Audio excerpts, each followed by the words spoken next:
And welcome back to the Spicy Sports Show with Sam Storm coming to you live from Tampa, Florida.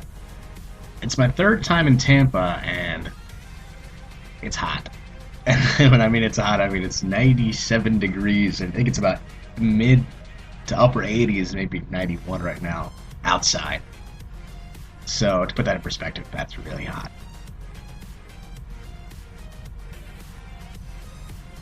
But we have a lot to talk about in the world of sports. I mean, NBA Finals, Golden State won last night, so where does that put Golden State as one of the all-time great teams? You have the Stanley Cup Finals as well,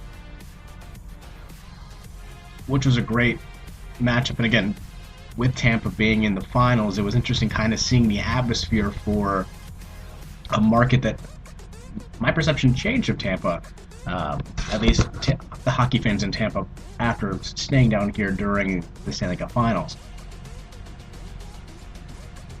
We're also going to talk about the World Cup, the Women's World Cup anyway. Why U.S., again, for a lot of people, they're the favorite. For me, I don't know. I have a lot of questions more than answers at this point, and I'm going to tell you why I don't think they're going to win it. I'm not sold on them at this point. And then finally, my last topic is going to be about Philadelphia sports. At least the fans, anyway. Why you should be happy the last two sports nights. It's a little crazy considering the fact that, let's be honest, there's a lot of questions about the Eagles, 76ers, and the Phillies at this point. And yet there should be some pride in the Philadelphia sports fan after the last two nights. But of course, let's get started with the hottest topic in the last 24 hours. The Golden State Warriors are your NBA champions, winning last night 105-97. Warriors win the matchup 4-2.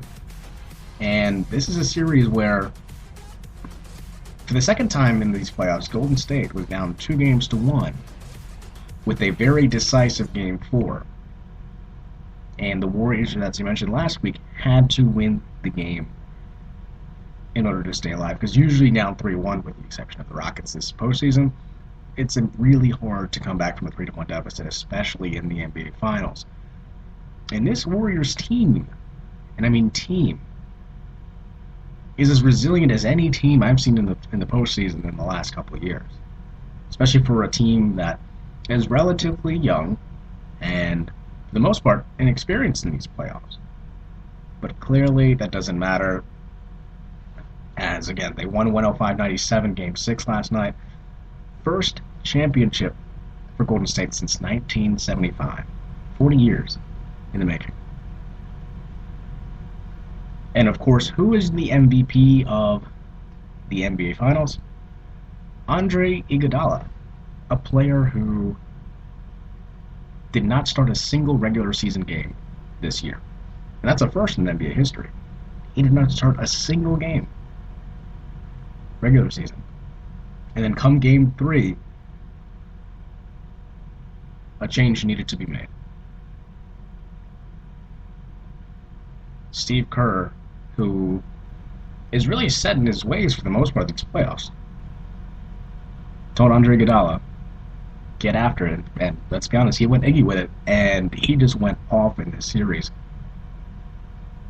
Absolutely playing phenomenal basketball last night. And this is a guy who's been in the league about 11 years, has been an all-star, has been an all-defensive player.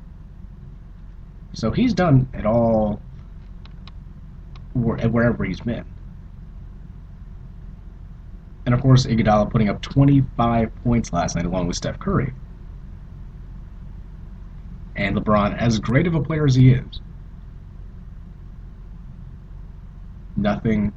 there's nothing that the Cavaliers could do. The shots were not falling.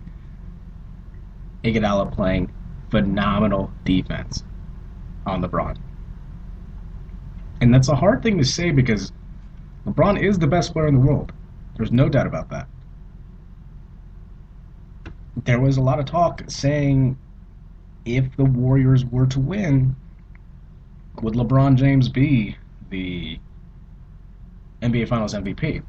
And that's only happened once where a a team lost the NBA Finals and the MVP came out of there, and that was Jerry West with the Lakers. And of course, the numbers don't lie. LeBron James almost put up a triple-double with this entire series. He's the first player in NBA history in the finals to lead in points, rebounds, and assists in an NBA Finals on both teams. That's impressive. It's very impressive. But once once Kyrie Irving went down, it seemed that it was over. And then Game 2 and Game 3 went in the Cavs' favor. But again, the resilience and the trust that the Warriors had. I mean, you look at the roster for the Golden State Warriors, it is deep. It is deep. Obviously, you have Steph Curry, who had phenomenal games. He had a phenomenal game 4, 5, and 6, closing out. And it showed you why he's the MVP of the league. Klay Thompson, let's be honest, he didn't have as great of an NBA Finals. He was guarded very well, and really, even when he was open finally, after being guarded very well, really could not find the basket, and that was difficult. Sean Livingston, a player who is a 6'8" point guard, had a lot of potential coming out of high school, had a devastating knee injury about 7 years ago, and he's come back and played significant minutes in the playoffs. Leandro Barbosa as well. And of course, Harrison Barnes having to play some defense, and then him getting benched for Andre Iguodala. And let's be honest, again, Iguodala played his most phenomenal basketball in his entire career in the last 3 games.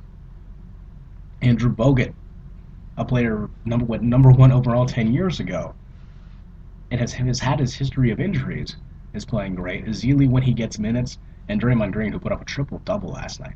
This is a player who's an undersized power forward in the league, but can play the stretch 4 and shoot the 3, and he is amazing. He is as great as they come in terms of energy and just all-around phenomenal talent. And an all-NBA defensive player this year. So this roster is really good, and it's probably one of the best of all time. I know it's top 3 in terms of overall wins for the season, regular season and postseason. The 2 Bulls teams, they won 87 games, which is, again, regular season and postseason, 84 games, and this Warriors team won 83. 67 in the regular season, and the remainder to get to this point. It's unbelievable. Now, on the flip side, for Cleveland, LeBron James is technically a free agent at this point. He can opt out. He'll probably opt out for getting more money as the collective bargaining agreement is going to change and the TV contracts are going to go through the roof. And of course, he's going to be the highest paid player in basketball. So of course, he's probably going to opt out for that reason, and then get a better contract. You expect Kyrie Irving to be healthy for next season. Hopefully everything goes well. I'm assuming they're also signing Kevin Love back. But I don't know who else really is going to be brought back other than maybe Mozgov. There's going to be a lot of changes, I think.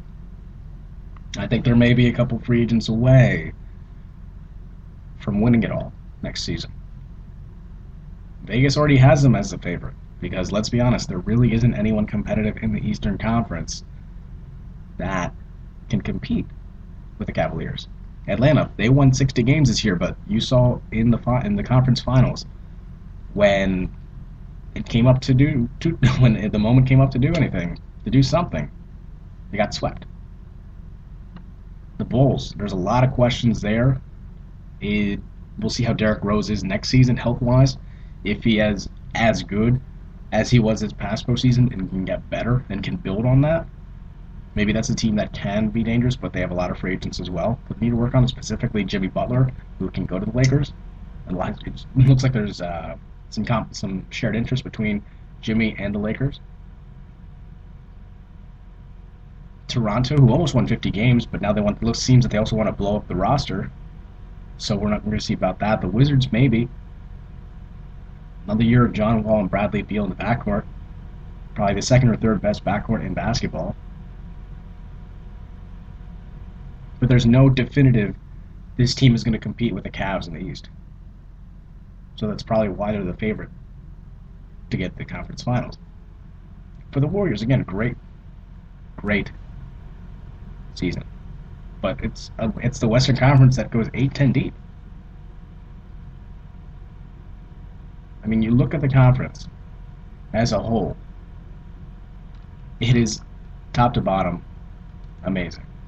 And even the bottom teams still have some improvement, can still make a run. The Houston Rockets, again, they're a team who came back from a 3-1 deficit against the Clippers. And the Clippers themselves had just made a trade for Lance Stevenson yesterday. So they're really trying to go for it all there. The Portland Trailblazers, there's a lot of questions as to whether or not LaMarcus Aldridge will be back next season. A lot of rumors are saying that he'll go to Dallas since he's from Texas. You have Memphis, who could be, as long as Mike Conley's healthy and it's a healthy team, I think they can get to the Western Conference Finals. The Spurs, there's a lot of questions as to whether Timmy will be back and that big three will be back. Dallas, Rondo's probably more than likely gone. And then the New Orleans Pelicans, who have the third best player in basketball in Anthony Davis, who they're going to get Alvin Gentry, who was the associate head coach under Steve Kerr and the Warriors. He's going to be coaching them next season, so you know that they're going to be better. And, of course, the Thunder, who didn't make the playoffs this year, and, of course, they have Westbrook and Durant coming back. So, I mean, the Western Conference is going to be loaded next season, and everyone's going to be gunning for the Warriors, and I'm sure the Warriors know that. But let's just admire what the Warriors have done this season. 67 wins, the sixth best record all time. 39-2 at home in the regular season. 42-10 against the conference. They were the best offensive and defensive team in basketball. That's amazing. It's absolutely impressive for this Cavs team, or for this Warriors team. Next year, I mean, they can be one of two ways for me. Anyway, they could be the 90s Bulls, where they rack up a couple titles, and Steph Curry leads the charge, and they can be one of the greatest dynasties in the last couple of years. I mean, you have the 90s Bulls, you have the 2000s Lakers, and then this could maybe be the start of a run here. Or they could be the Bucks of the 70s, where they win one championship. And that's all she wrote. So, I mean, there's two directions that it can go. This is a team, again, the Warriors, there's a lot of likable players there. You can't really hate too much. And the style of basketball that they play, an up-tempo shooting team that can play small ball, can play big, doesn't matter. Really, it pays tribute to the D'Antoni teams of the Suns in the early 2000s, when they just played this style of basketball. And again, it's the start of a revolution, starting to evolve the offensive game of basketball, where there's a lot of shooters. There's 4 or 5 shooters on the floor at any point in the game. So we'll see what happens from there. We're gonna take a short break, but when I come back, I'm gonna talk about the Blackhawks. Again, my first hockey talk in about 2 years, really.